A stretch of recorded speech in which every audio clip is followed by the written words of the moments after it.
अगर आप भी चाहते हैं राकेश राज भोजपुरी म्यूजिक की चैनल से नए नए गाने सुनने के लिए इस लाल बटन को दबाकर चैनल को सब्सक्राइब करें और साथ में बेल आइकन दबाना ना भूलें। राकेश राज साहू सोचने रहिए अहिबा हम बन के कबहरिया हो दुनु परनिया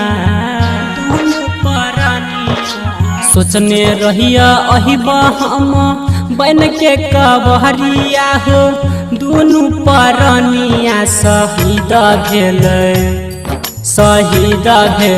बॉर्डर पर हमारो सजना शहीद भेल बॉर्डर पर हमारो सजना। हे भोले दानी हे भोले बाबा कोई छै हम राकेश साहू हे भोले दानी कोई छै हमारो गजना शहीद भेल बॉर्डर पर हमारो सजना शहीद भेल बॉर्डर पर हमारो सजना। शंकर भगवान की किशन राज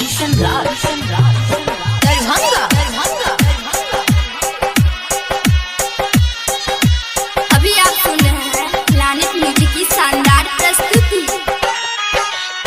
झरा झरा गिरे बाबा अखिया से लोर हो सूझे न कुछो चारू ओर हो पगलिया भागिन हमरा कह दुनिया मोह चलाई है सुन सोर हो।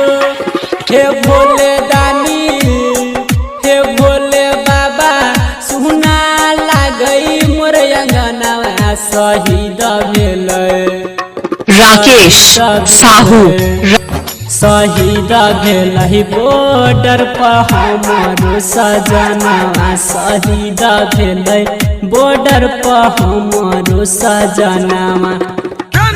शंकर भगवान की किशन राज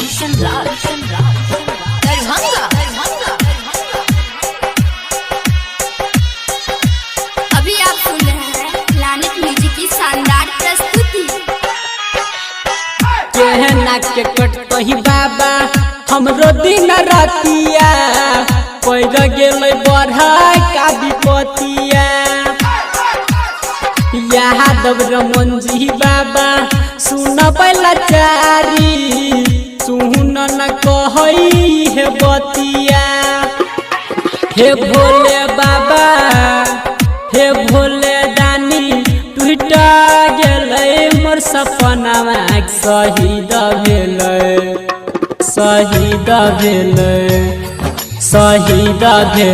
बॉर्डर पर हमारो सजना शहीद भेल बॉर्डर पर हम